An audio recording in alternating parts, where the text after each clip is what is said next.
If you're looking for more horror outside of the mainstream, look no further than Unsung Horrors, a podcast about underseen horror movies. I'm Lance. And I'm Erica. Every other week, we'll cover a horror movie with fewer than 1,000 views on Letterboxd. We'll even give you double feature recommendations to pair with the movies we discuss. From gothic to shot on video, from slashers to comedies, from giallo to J-horror. We'll cover all the subgenres. So join us as we unearth these hidden gems of horror. Follow us on Instagram, Twitter, and Facebook, all at Unsung Horrors, available wherever you listen to podcasts. And part of the Someone's Favorite Productions podcast network.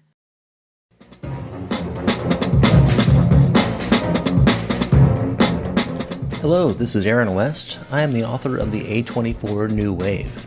In this book, I look at A24's output and I make the argument that we are in a new wave movement right now. A24 plays a major role.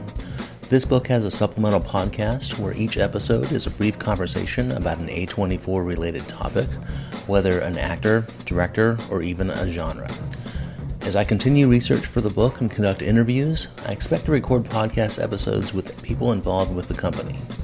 You can find the podcast at cinejourneys.com or wherever you find podcasts, and we are proud to be members of the Someone's Favorite Productions podcast network.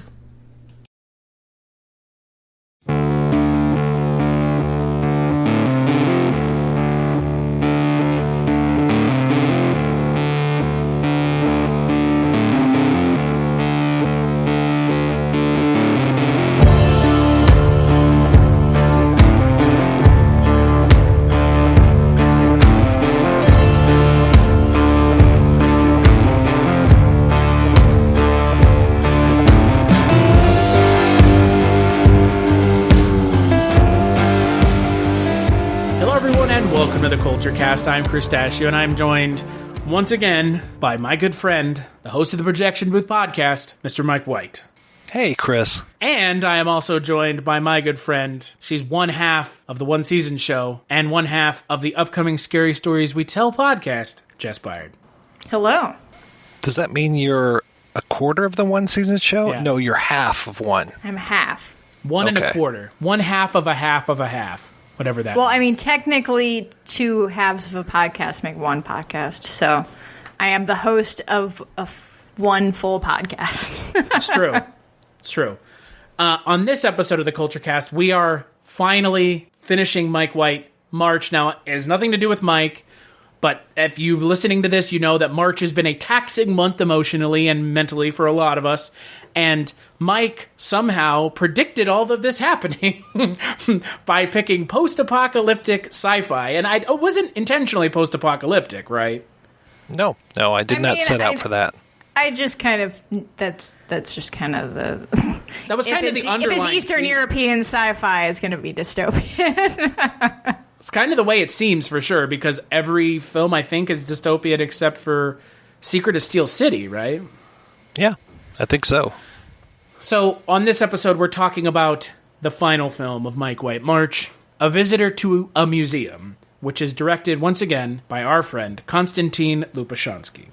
It's also written by Konstantin Lopushansky. It stars Viktor Mikhailov as the main character, who has a name, I'm sure, maybe not, probably not, because I couldn't find one. If you look on IMDb and you look on Wikipedia, the two places you would find such things, I couldn't find him. And the film, it's a film. I think his name is The Visitor. Yeah. So I'm curious. I'm curious, Mike, because I ask you this every year before every movie we talk about. Why did you pick A Visitor to a Museum? Well, kind of like all the others, this has been on my to-watch list for a long time, and plus this was the second Lopushansky film, like literally his second feature-length film, and I was very curious where he would go after Letters from a Dead Man. He went That's somewhere. It sounds like I enjoyed this one a little bit more than you guys did. Well, let me ask you, Jess, what did you think of this film? Which one did we watch before? How long ago was that? Which one was I on before last time? How many Ba? moons ago was that? Eon Eons, yes. Yeah. Oba. So I, like I said, when we talked about that, I did enjoy that one. This one, though, I think that I fall more in how Chris felt about Oba, in that, I know basically what happened, but I don't know if I care. I don't think I cared. And now, I will say that as a visual, art piece, this movie's great. If you just want to chill out with some, fantastic dystopian cinematography and, admire the actual art that goes behind our cinematography, then yeah, by all means, sign up for this. But character-wise, story-wise, religious metaphor-wise, I was just not there for it. I think my overwhelmingly obvious issue walking away from this film is that I felt like I couldn't discern what was going on. And Mike, we've talked about this before with foreign films. Sometimes they're harder to follow. Sure, right? But normally, after maybe about a half an hour, they sort themselves out. After an hour of watching this film, I still wasn't sure what was going on. I knew that this main character, played by Viktor Mikhailov, was attempting to get to the museum, and yeah, but Also, the museum for this movie is sort of like the Ark in Oba. Exactly. That in Oba, we knew for certain that the Ark did not exist because at the beginning we're told that it was made up for, said purposes. But in this, I guess we're not given that exact certainty that the museum, is or is not real, because people have gone and tried to get to it, but because of where it's uniquely situated, which is in this area that you can only get to when the tide is low, but it takes 6 days to get there, and that's exactly how long the tide lasts. So, which, if you get kind of in this world, whatever, caused the Earth to become dystopian, affected greatly the environment as it usually does. There's trash heaps, everything is very dirty and smoggy, and the ocean is more like a sludge. And like I said, all of that is really interesting to look at. It's all really interestingly shot, but otherwise, he's just trying to get to the museum for 2 hours and 8 minutes. Well, he's trying to get there, but then he also gets sidetracked by the people that are in this house where he's staying. It seems like it's some sort of a way station before he goes there. And because the people have to register to go to the island, right? Right. Yeah. The museum, sorry. Sorry to give away the twist of the movie, but the museum is a giant fucking trash heap in the middle of the ocean, so. Well, I don't know if that's... I thought that he came back, and that was just the regular world that he was at, because there are scenes of him walking across basically what looks like a giant trash heap at the beginning as well. Yeah, I don't think that he does actually necessarily get to the museum. I didn't think that he did, but I mean, I could also see the museum being a trash heap, and I would get that metaphor. I mean, I understand that, but yeah, that Mike, you said that he gets kind of sidetracked by this family that he ends up staying with while he's getting everything sorted out, and we learn that this world is sort of populated by, I guess, normal people, quote unquote, and then what they call degenerates, which evidently seem to be mentally handicapped people, and who I think are working in some... If you are a degenerate, you have to work in, labor camps, essentially, I think is what they are, because that's all you're good for. And so this family is trying to... I don't know what they're trying to do with their children who happen to be degenerates, but I guess they're trying to teach. I don't know, but he does spend a significant majority of this film with this family, and I'm not mad at that. I would totally be fine with that concept. I just, again, I could not feel any connection to anything happening because, and Mike and Chris, we talked a little bit about this off podcast, but Chris and I had. The copy that we were watching had some subtitle and audio issues that may have skewed our viewing. But honestly, when I was sort of looking up, I wanted to try and do some research before this podcast. So I was reading a little bit about it, and honestly, there's not a whole lot that I found like right off the bat for the movie. The one thing that I did find was titled Discerning Meaning. So if that gives you any more of an idea of what... You won't see the engineer that slams the Nissan Rogue's door 13,920 times. Or the corrosive chamber that simulates 15 years of life in 5 months. Or the Rogue heat-baked for over 300 combined hours. What you will see is a vehicle that can take punch after punch and keep rolling. Nissan. #1 in new vehicle quality among mainstream brands by J.D. Power. We put it through the worst, so you get its best. For J.D. Power 2025 U.S. Initial Quality Study Award information, visit jdpower.com/awards. Awards based on 2025 model year. Newer models may be shown. Hello, filthy movie lovers. My name is Gentry Austin. And I'm Casey Scott. And we're the hosts of the Sin Syndicate, film podcast for something weirdos, anti-criterion bros, and Joseph Sarno aficionados. Join us semi-weekly as we peer into the adults-only theaters and sticky-floored cinemas of the golden age of sexploitation, when the morals were loose, the laws were murky, and the intercourse was all simulated. Find us now on the Someone's Favorite Productions podcast network.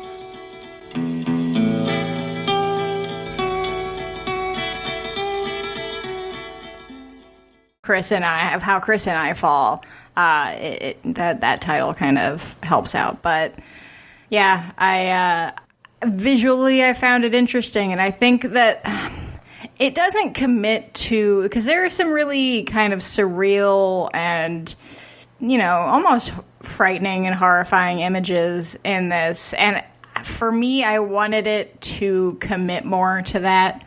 I don't feel like it ever really committed hard enough to the surrealness or absurdity. Just everything felt just a little bit too surface level or too reserved. Just one step not far enough. So the lack of subtitles did kind of, it made me just be like, okay, so now I'm at the point where I'm just watching the film without any ability to interpret what's going on. And to be fair, that was only in like maybe the last 45 minutes of the film.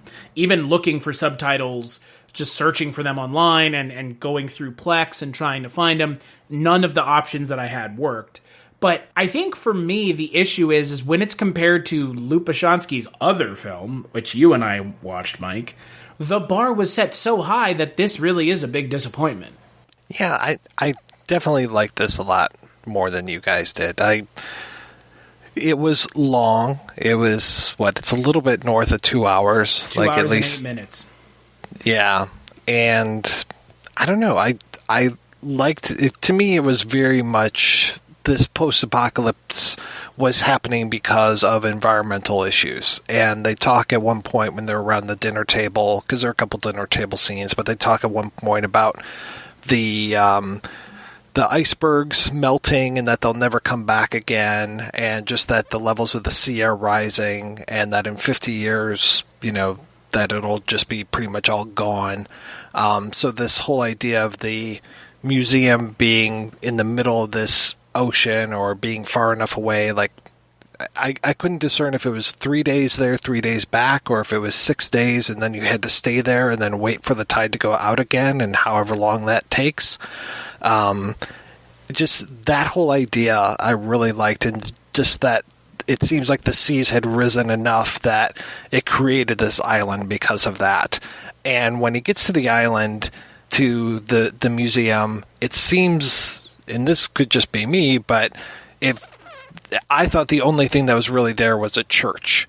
And so this whole idea of the religious symbolism that's going through this whole thing, and that they're trying to teach these quote-unquote degenerates, the children, how to read the Bible, and that there's this other house that he goes to where there's this old man who is like, you can predict the future. Open up, or I can predict the future. Open up this book and read to me. And it's the Bible. Every single time they read from it, it's the Bible. That, and then him being this almost messiah figure to all of these workers who are degenerates, that felt very, it was them washing his hands and washing his feet. It was like this total Christ metaphor. I just was digging this. I was reminded, it was like a mix of like the first half of Stalker mixed with the last half of El Topo for me. Now I see why you asked me if I'd seen El Topo or not. I have actually never seen El Topo. Stalker, I've seen parts. El Topo, no. I don't know. I mean, also, I can't say that, that I dislike movies that are heavy in religious metaphor. That's not what I mean. But for me here, yeah, I don't know, the constant reading of the Bible and just the sort of need to teach these quote-unquote degenerates, to teach them the Bible, just it doesn't quite sit well with me. And I do like, Mike, you said, I do like the concept of the island, of that whole setup, that whole kind of idea of the tide and you having a time limit to, essentially get to the end-all, be-all of things to see in, the post-apocalyptic world. That concept is used in, what's it called? The Polanski movie, Cul-de-sac. Which, Chris, I don't know if you've seen. Mike, have you seen? I believe. I've seen parts of it. I haven't seen the whole thing. Okay. Well, essentially, it's more of like a character-driven kind of psychological thriller thing with Donald Pleasance as this crazy man. But there's this house that these two thieves end up at, but the place that it's situated on is in an area where the tide comes in, so they end up getting stuck inside this house with Donald Pleasance, and things, weird shit happens. But I do like that just sort of like time limit isolation, where it's like eventually they know they're going to get out of what they need to get out of, but can they make it to that end point? And I don't know if he makes it. Like I said, I don't know. I don't think that I tend to more agree that maybe he didn't make it to the museum and that he just ends up back where he was. It kind of feels like he goes in the museum and goes crazy, is how I was reading it. I thought that the museum was just a giant trash pile because it talks about how it's the remnants of a former society of past civilizations, and all it was their garbage. Mm. And but again, which makes sense. I mean, it's very cynical, right? I mean, that's a very cynical thing. I mean, have any of these movies this month been particularly optimistic? Dead Man's Letters, actually, which was the other. I didn't watch that one. Which was the other Lupushansky film. I felt Mike was rather optimistic. I would say, shockingly so. Compared. Yeah, I can see that. Yeah, well, I mean, he tells the kids about Christmas, and they go outside, and and they probably die in the radiation, but it's okay. Radiation. God damn you! I did walk away from this more. I like this more than Obi Oba, but I think that's because in this I felt like there was more interesting stuff to look at. Uh-huh. I mean, at some point, like I said, I pretty much gave up on understanding what was going on because of the subtitle issue and the audio issue. But at the same time, I mean, I understood the gist of what was going on up until a point.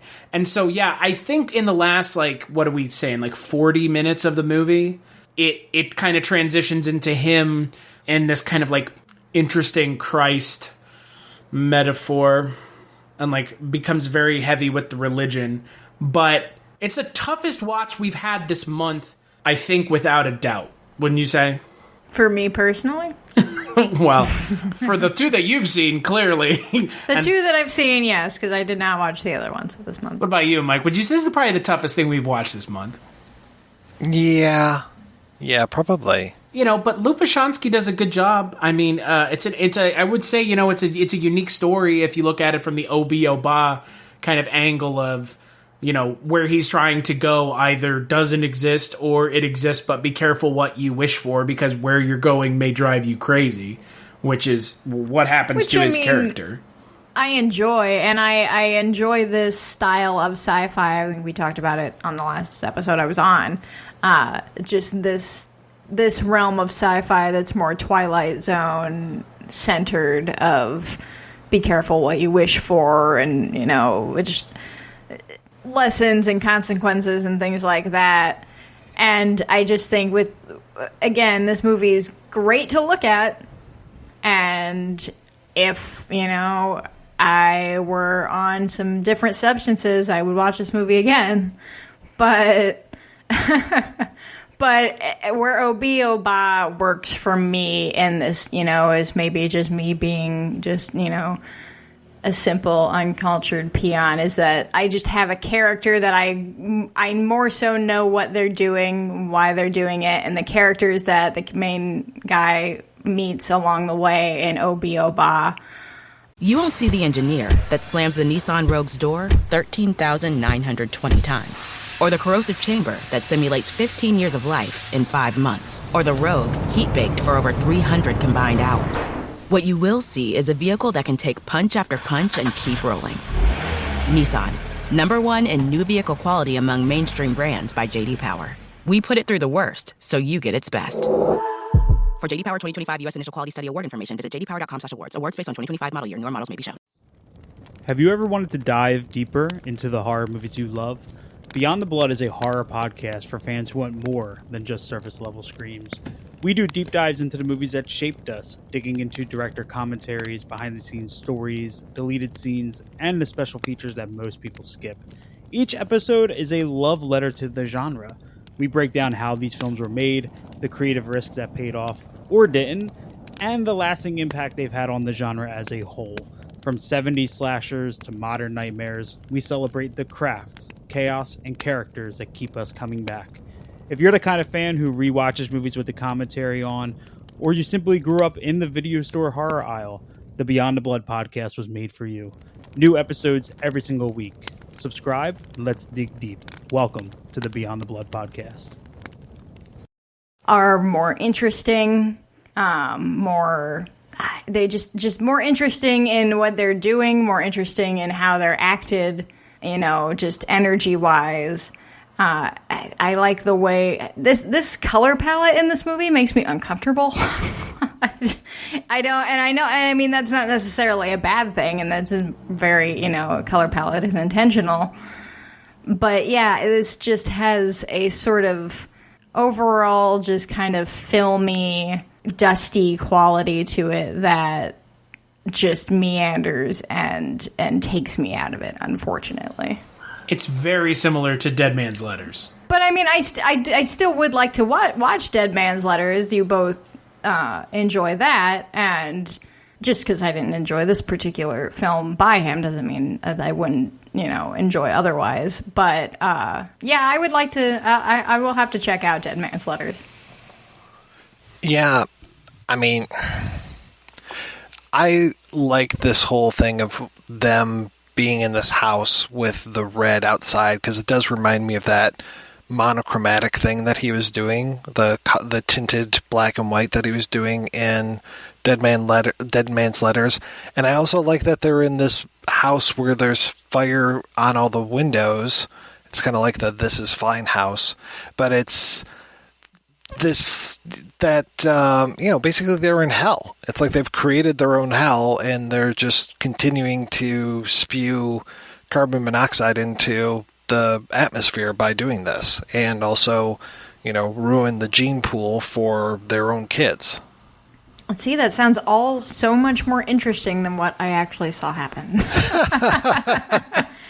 And that's what I mean by I wish that it would have maybe committed more to not such... I mean, it's a low-energy movie. It's a real low-energy movie. And that's not necessarily a problem for me in particular, but when there's really nobody else, like, just for me, none of the performances were...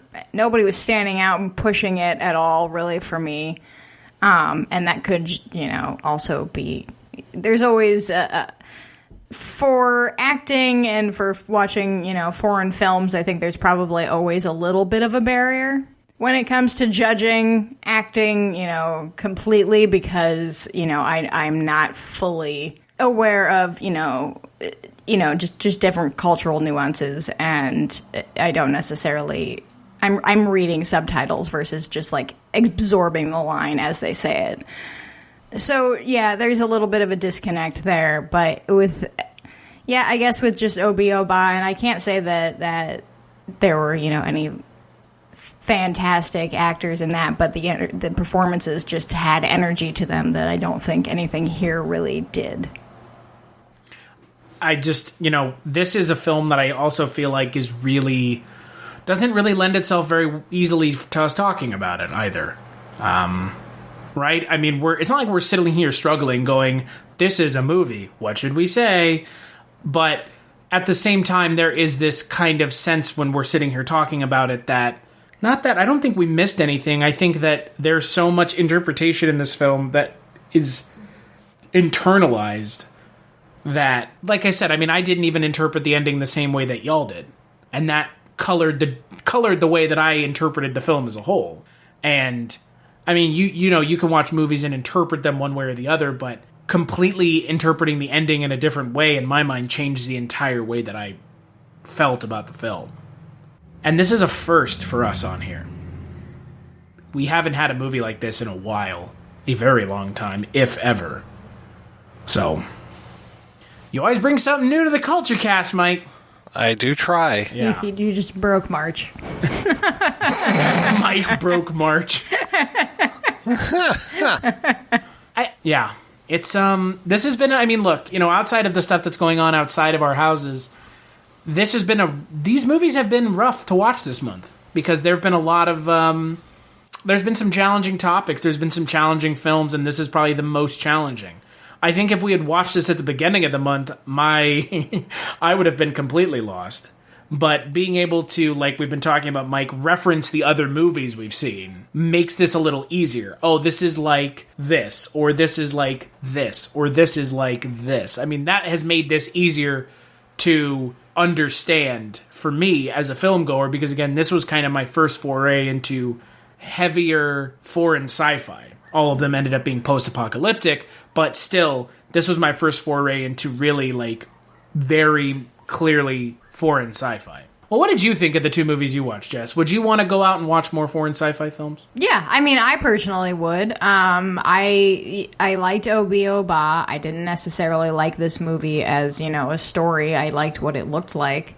I know that, I have a few in mind that I do want to see. So in general, the, drab dystopian sort of tone does not bother me. I just need, I need it to be a little more interesting.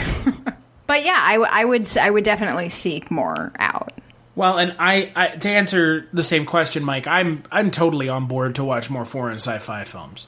I mean, this my kind of non Hello, April. Woohoo! Oh, sorry. Yeah, man. April's gonna be just as butt-fuckingly depressing as March. No, at least we'll have good blaxploitation films to talk about. None of these take place after the apocalypse. Right. Yeah, so next month we're going to be talking blaxploitation. So that's going to be a completely different bag to get into. It's a bag that we've already opened on this podcast once before. So I'm looking forward to that a lot, obviously, because we've got a lot of really interesting films planned. I would say this time around it's probably going to be more blaxploitation than last time. More like hard blaxploitation. Hold on a second. You did a blaxploitation month before, but there wasn't blaxploitation. Mike, does that sound right to you? Is that statement kind of correct? I would say it was What'd you do? quasi blaxploitation. Tangentially related. Well, I mean, there was Petey Wheatstraw. Petey Wheatstraw, I guess. Yeah. Okay. What else? Petey Wheatstraw. What else did we do? We did Black Mama, White Mama, but I guess that podcast never aired, so that was fun. We also talked about the one with Coffin Ed and Gravedigger Jones.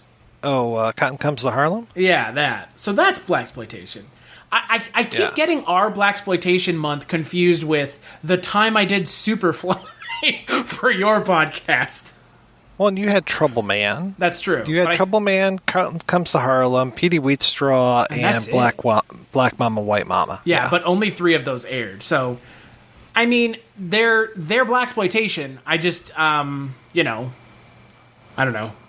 They, when you think of blaxploitation, the stuff we're talking about next month, I think is more in line with what I expected, which is not necessarily a good or bad thing. I mean, it's not like these are hard drawn lines to some extent. So Hey, all those movies are in my blaxploitation book. So all right, the one that you wrote. no, I did not. Jess Byard's big book of blaxploitation film. Yeah, nope, I am never going to Jess Byard on the back. Thumbs up, everybody. Super white. Here's White my woman book from about Ohio writes blaxploitation. book about blaxploitation. Yeah. that would go over swimmingly. I mean, do you have to be African American to enjoy blaxploitation? I don't think so. No, but I'm not going to write the definitive book on it. That's true. You could. Nothing's precluding you. We've got all the time in the world. But I tell you what, Mike, I'm curious. My glasses broke. Do what? My glasses broke. Oh shit! That's what happens in Time Enough at Last, Mike. That's true. Exactly. I thought the thing was isn't the new version like I'm going deaf now? I don't care what the new version is. Sure. Yeah, Adam Scott is probably in it. Yeah, right. It's a Dan Carlin podcast.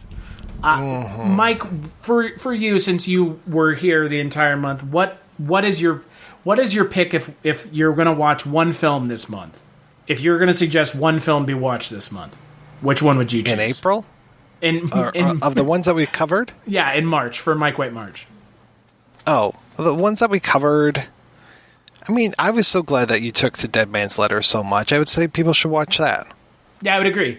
I'm not going to say which one you should avoid because, again, it's purely subjective, and I think that a good list doesn't necessarily have to have a bad list counterpart. I think that's... Yeah, but I would say Secrets of Steel City. Maybe you can avoid that one.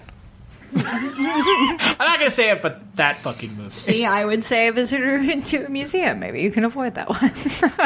I still think I'm with Mike. I still think Secrets of Steel City is probably the most boring movie we watched all month. On that one.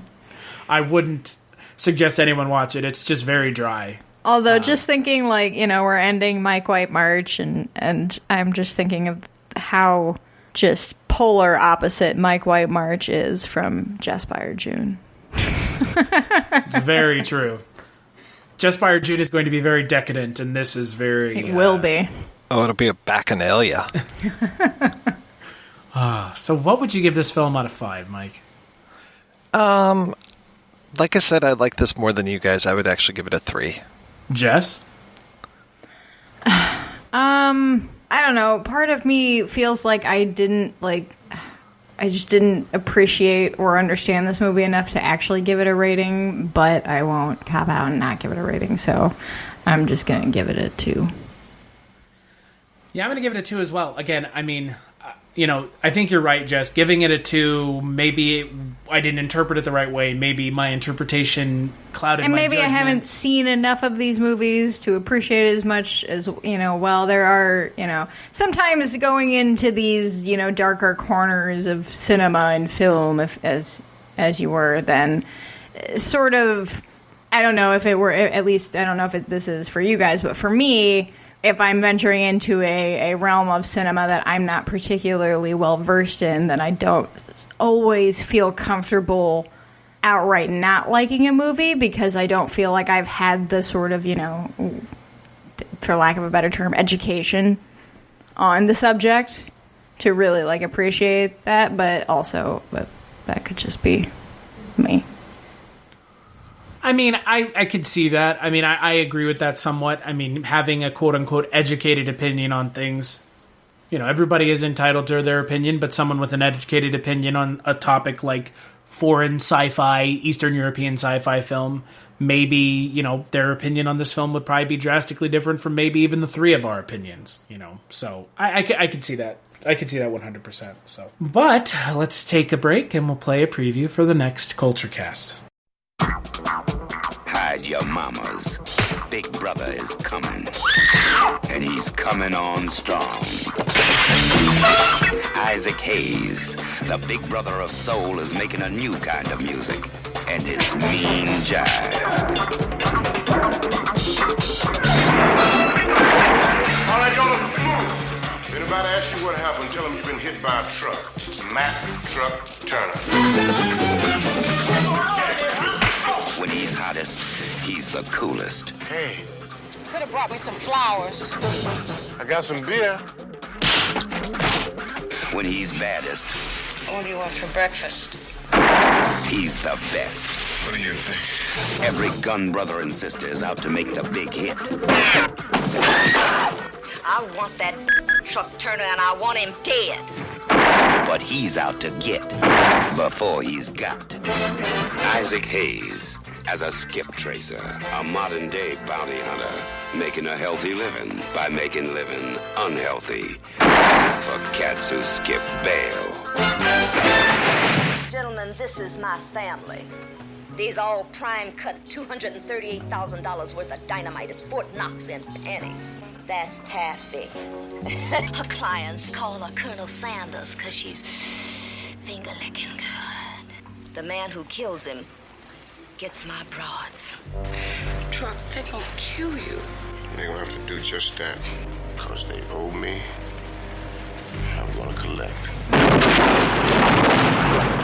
When he gets it on, the action takes off.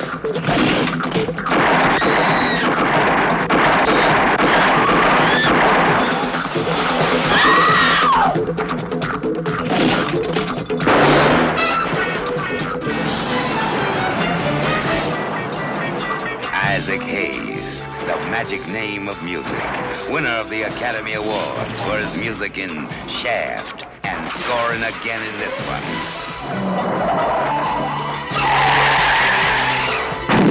Truck Turner from American International Pictures. That's right, on the next Kulturecast we're going to be talking about a blaxploitation film, Truck Turner. We're going there. I've never seen it. I know nothing about it. I'm excited. I brought some beer. Yeah. I haven't seen it. Is that a line from the movie? It is. Okay. Or you just saying I brought some beer. And we're going to be joined by our good friend, the missing part of the quadrangle here, our good friend Father Malone, a.k.a. Mike Wallace. Until then, what have you been up to, Mr. Mike White? Well, when I'm not recording this podcast with you, Chris, I am recording one about Barney Miller with you, which is called The Life and Times of Captain Barney Miller, which you can find now over on Spreaker. And I do something called the Projection Booth, which I do once a week, projectionboothpodcast.com.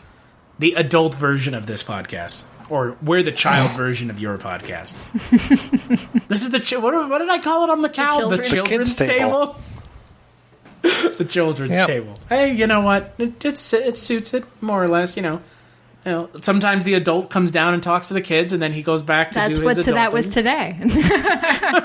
I'm so glad to join you guys. Want to learn about this right now? Fuck off. Be quiet down there. Oh, man. Where can people find you, Jess?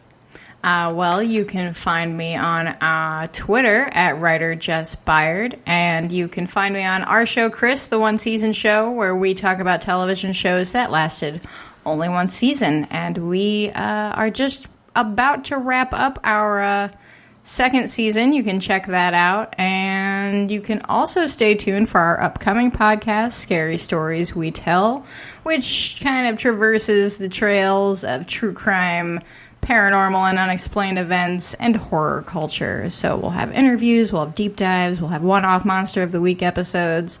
Something for everybody. I sure hope so. Does your co-host know that you're on this podcast? I don't know, does he? I don't know. Does he? That was a weird question to ask, wasn't it? As for me, it was almost supernatural. As for me, there's not a whole lot left to plug.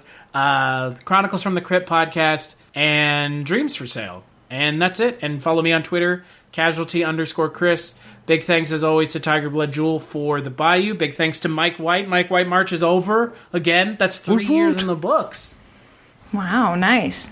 I look forward to it every year, Mike. I really do. It's the month I know I'm going to be pushed to my cinematic limits. In a good way. Yes. Thank you. Damn you people! What do you want me to say? I was just waiting for you to say bye, so I could. Just come on down to the next podcast, because we'll still be here, and hopefully you will be too.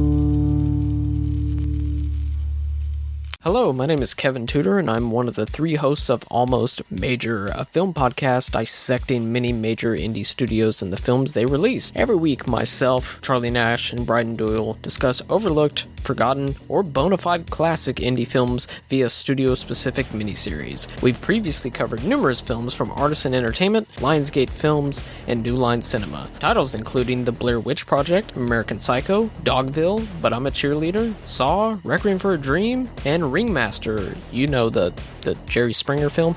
Anyways, we have a fun time every week, and we hope you will join us. Subscribe to Almost Major wherever you get your podcasts. Now proudly a part of the Someone's Favorite Productions podcast network.